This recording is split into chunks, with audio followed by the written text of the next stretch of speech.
learned that. Franklin learned a great deal.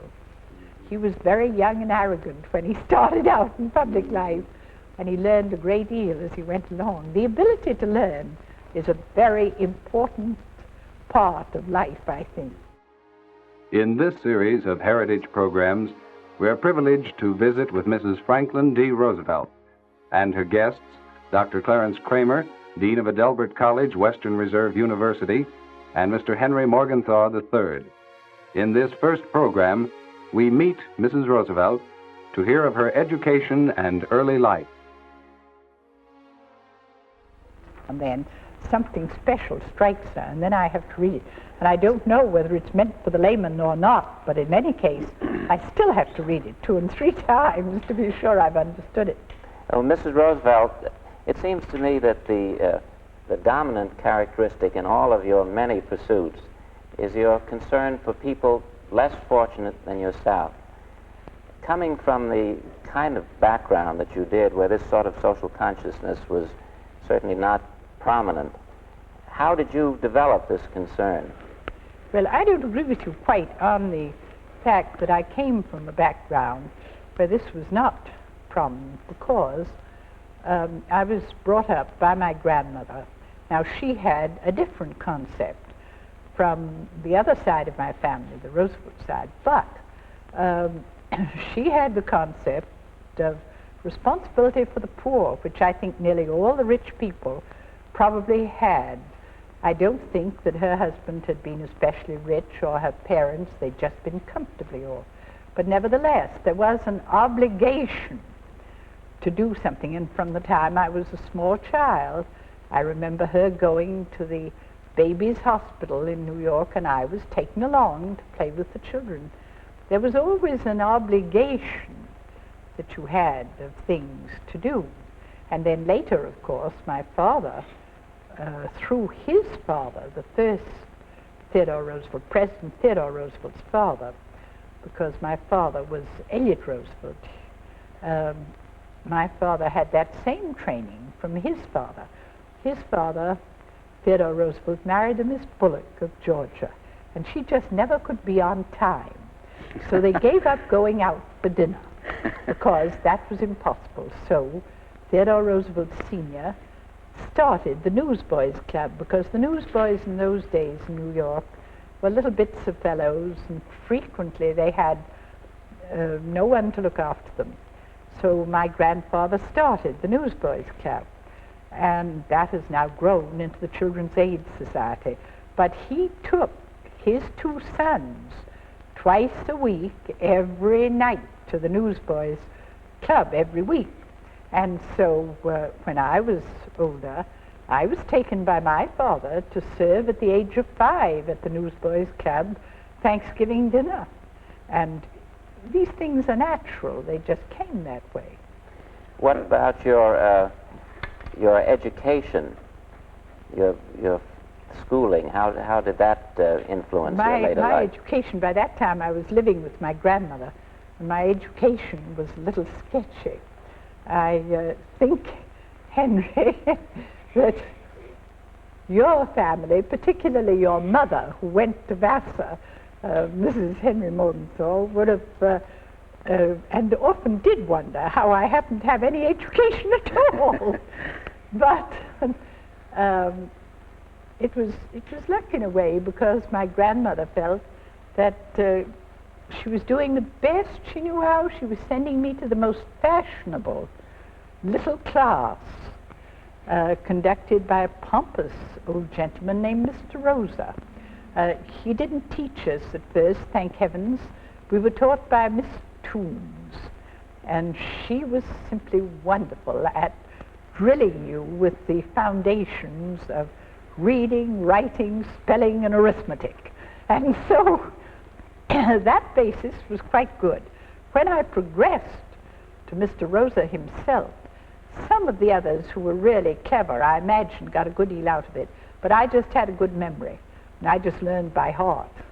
I can remember doing a great deal of geometry purely by learning it by heart, never understanding anything. So that actually my education up to the time I went abroad when I was 15, it was very sketchy. I had learned French before I learned English from a French nurse. My mother believed you must have languages. And so that I had a French nurse who was bad for my character but good for my language. And then a wonderful old lady called Mademoiselle Leclerc, who gave lessons in New York, made me learn the entire New Testament by heart in French. And so that when I did go abroad at 15 to a school my grandmother sent me to, purely because my aunt Mrs. Coles, who was Theodore Roosevelt's sister, had been to the school when it existed in Versailles. Now it was outside of London. And there, of course, my education was very different. That was the first real education I think I ever had. But the beginnings were sketchy beyond words. I believe you also had the opportunity to learn German as well, did you not? Oh, yes, Dean Mrs. Kramer. Roosevelt? My two little brothers had a German-Swiss nurse, and she taught all of us German, and she also taught me how to darn. I did more socks that she cut out and made me re-darn, and she was a very good disciplinarian. I think you've commented in our other discussions from time to time about the discipline in your early education. There's a great deal of discussion now about discipline or lack of discipline in our educational system, and perhaps you'd like to say a word about that. Well, my kind of discipline, of course, was a different kind in a way, because it was really a discipline for life. My grandmother had a theory. To her, society with a big S, which of course doesn't exist anywhere any longer, did exist in those days in New York. And you had an obligation. You were preparing to be a part of that society. You had an obligation to be pleasant in it and attractive. And the unattractive things, such for instance as feeling ill or not, you must never show. So I can remember very clearly her saying to me, "My dear, you have a headache, well, don't let anybody know it." And I think that discipline is probably good for us. It certainly was, as far as I was concerned. And then, of course, the discipline of a nurse such as the Swiss-German Madeleine that we had was very good for me, because she didn't like certain things. She didn't like getting up in the cold and lighting the stove in our funny old-fashioned house in the country in the autumn. And so I got up and closed the windows and lit the stove. And that was good discipline. It was good for me. You also did a great deal of reading, yes. and you still do, but this started at a very early age, didn't it? Well, the love of reading. I was a lonely child because I was 6 years older than my youngest brother. The intermediate brother died. And so in the country, there were no children my age at all. And we went there for practically 5 months. We did the same thing every year. The pattern was exactly the same. And so there was really not much entertainment. I had young aunts and uncles, but a child is rather a nuisance if they hang around all the time. And so there was a wonderful library there. My grandfather had been interested in theology, but I can't say that I read his theological books. But I looked at the Doré Bible pictures with great interest, and then I read all the other things that he had in the library, and sometimes, rather to the annoyance of my elder members of the family, who found the questions a little trying, and then my book would disappear, and I would look everywhere for it without realizing that it had disappeared because they really meant it to disappear. They didn't want any more questions. But it was good. I read every kind of thing without the slightest censorship. And I think it was very good. What I didn't understand, I didn't understand. But I really read an amount of background reading which I was very grateful for when I finally went abroad, tried to have a little education. You must have been a very fine listener, too, because when you get down into the New Deal days and you want to understand banking legislation and economic legislation, labor legislation, and so on, most people, most of us now, don't have the necessary background to understand most of those laws, so that you must have learned a great deal in listening well to the people Dean with whom Kramer, I you're... suppose I've done more listening in my life than I've done anything else. But I had to. When I married, and my husband was Assistant Secretary of the Navy in Washington, I knew that I was hopelessly lacking in background, hopelessly lacking in the knowledge of things that he with his education, had to a far greater extent than I had. And I found that my memory was my salvation, because I would get people started talking at dinner or wherever I was, and I would acquire from them. Oh, I grew very good at picking their brains and then using what they had given me, do you see? It was not quite fair, really, because I was out for an education. And I went on having it all through my early life. I think I still do it now sometimes if I get the chance. Well, you found that you enjoyed learning. I mean, this has always been a... But I enjoyed learning because it was a necessity. Well, I enjoyed, when I was in school, I enjoyed learning just to learn. But afterwards, it was a question of real necessity, because I had to know, or I'd have been left behind. And I just had to know. I mean, for example, later on in life, learning skills which you now acquire to a high degree, such as learning how to speak and learning how to write. Oh, I didn't do that because I enjoyed it. I did that because Louis Howe made me.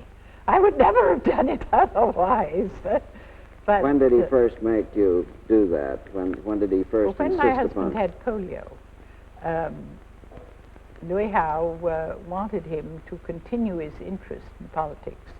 And so he decided that I'd better go in the state women's division of the state political setup in New York. And I must be able to speak.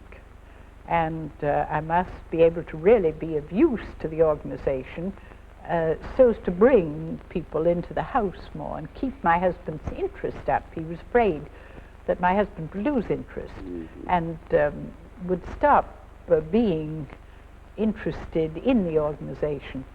And so Louis Howe used to go with me to meetings and sit in the back and make fun of me afterwards, which was quite painful but very good for me, because I would never have learned to speak otherwise. Well, like the rest of us then, you've suffered from stage fright, too. Oh, I've suffered many times from stage fright. Then you took actual voice lessons and speech lessons later on. No, I never took speech lessons. I took lessons from Mrs. Van Hess in learning how to breathe, because I had one of these horrible voices that would go sky high if I got excited at all, and that sounds very badly when you're on radio or television. And she taught me how to breathe. She was excellent. She does teach people how to speak, but I have always rather resented anyone who wanted to write a speech for me. And so I never took that kind of lesson from her. But the how to breathe and how to use your voice, she was great help. What about your educating yourself for your United Nations assignment? How did you do that? Well, by that time, I was fairly well accustomed to finding ways to learn what I needed to learn. And, of course, there I went in fear and trembling, but when I discovered that I had innumerable papers sitting in my stateroom, I knew they had to be read, and I knew that as the only woman, I'd better be better than anybody else. I really had better do all my homework. And so I read every paper, and they were very dull sometimes because State Department papers can be very dull, and I used to almost go to sleep over them. But I did read them all, and then I went to all the briefings, both for the members of the delegation and the newspaper people, because I was writing a column. And that gave me double preparation. But I never felt very sure of myself. But the first experience, of course, that I had was in London. They gave me a remarkable State Department advisor, Mr. Sandifer. And I've been grateful to him ever since, because he expected me to do my homework, and he gave me very good advice and told me what was expected of the representative of the United States, and I did. I gradually gained in confidence, but that first meeting was a terrible meeting, because I knew that if I in any way failed, it would not be just my failure, it should be the failure of all women. There'd never be another woman on the delegation. Mrs. Roosevelt, this is the 100th anniversary of the birth of Theodore Roosevelt. I'd be very interested in your recollections of the Rough Rider, who was of a different political party than your own. I of course saw comparatively little of Uncle Ted as a child. We used to be allowed to go by my grandmother and stay with him about once a year at Sagamore in summer. And he did a good deal for my education, funnily enough.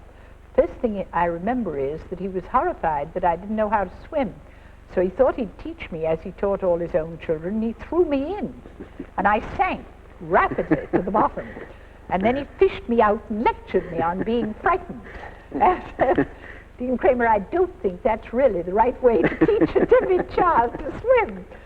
But he did instill in me a fear of saying I was afraid. And I've run down Cooper's Bluff when I was so frightened that I didn't know what to do, but I got down Cooper's Bluff and up again. And it was very good discipline.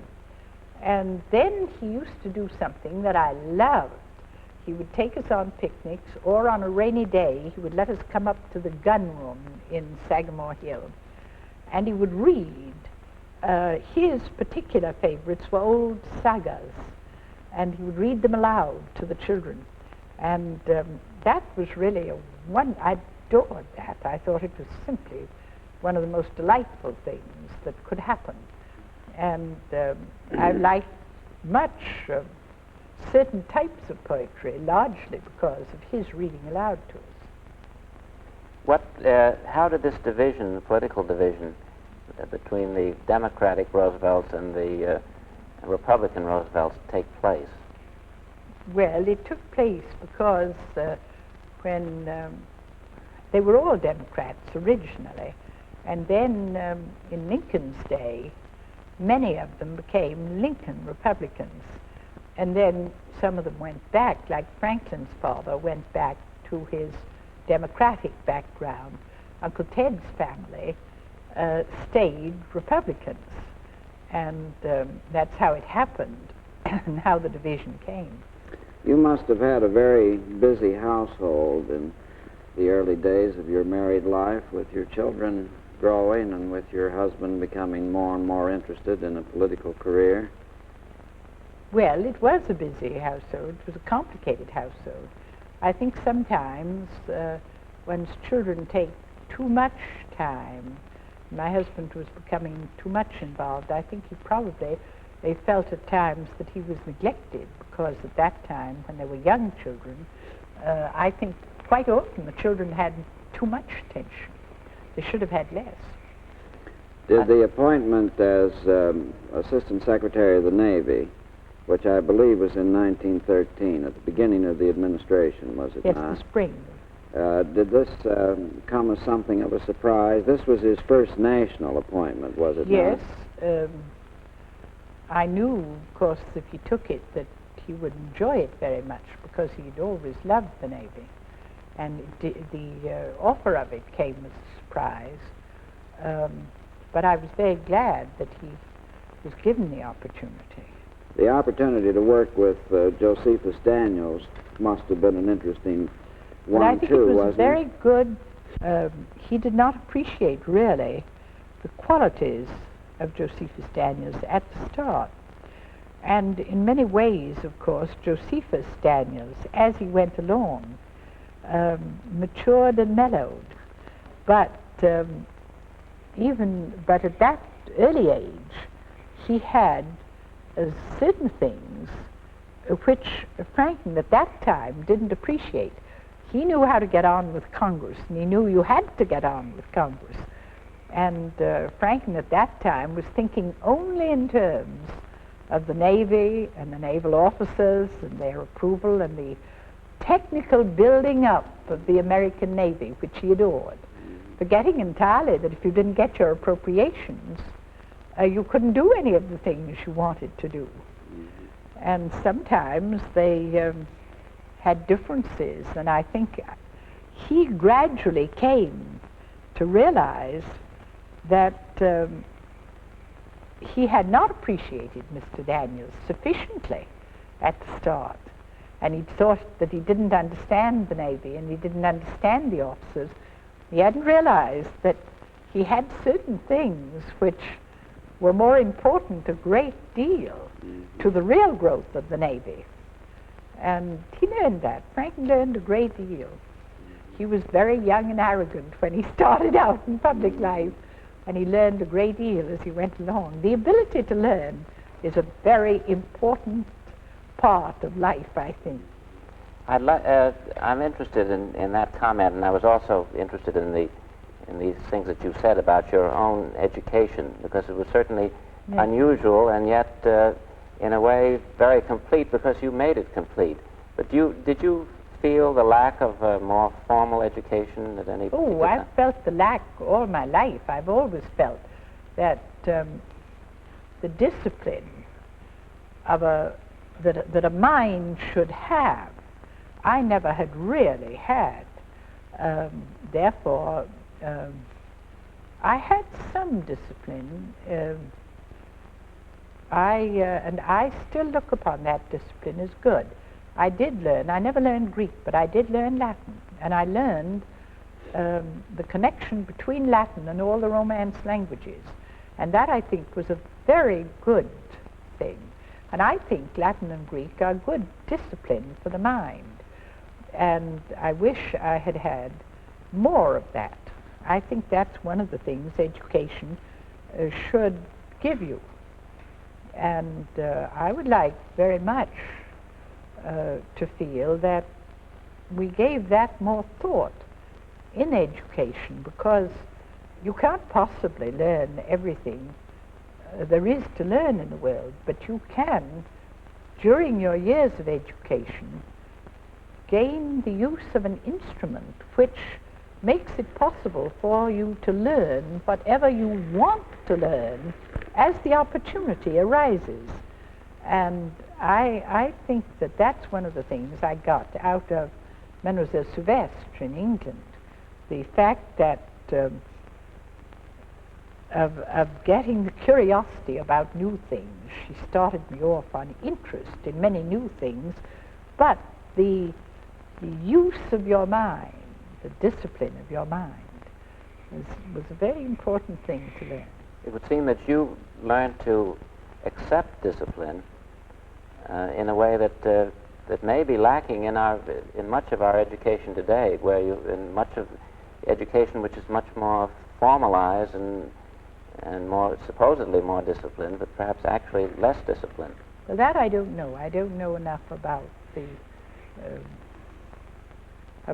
today's education, really. But I do feel that it's important to have discipline. I do feel that's important. In the early days, your husband was very much interested in sports, wasn't he? Well, he liked certain sports. Yes, he was interested in all sports, I think, but he liked golf and rowing more than anything else. Did you enjoy sports?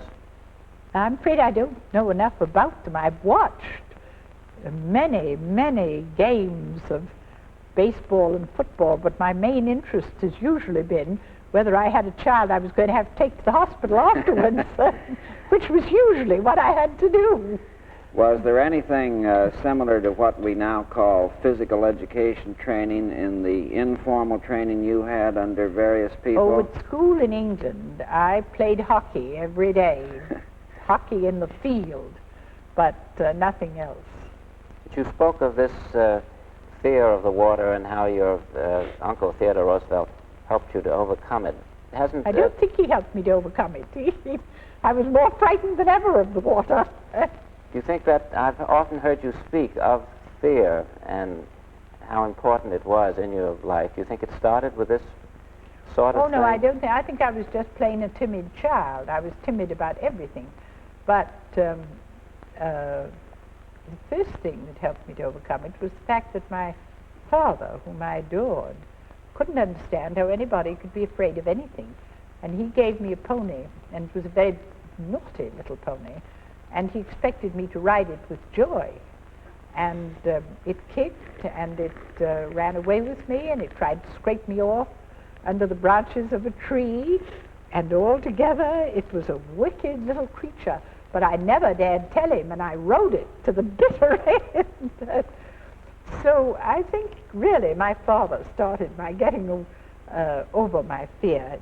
Driving with him also, he drove a hunter in the park in the days when you had long lines of carriages, and he would turn to me and say, if I said to Mohawk, jump, he would try to jump, and I would tremble inwardly, but I would never have told him, never. Do you feel that you ever did overcome fear completely? No, but I know that I can always hide it. We have been visiting with Mrs. Franklin D. Roosevelt and her guest, Dr. Clarence Kramer, Dean of Adelbert College, Western Reserve University, and Mr. Henry Morgenthau III. In part 2 of this series, we shall visit again with Mrs. Roosevelt, Woman of Influence. The Heritage Series is a production of WQED, Pittsburgh. And from the minds of those who enter in, this gift is given, and this our heritage. This is National Educational Television.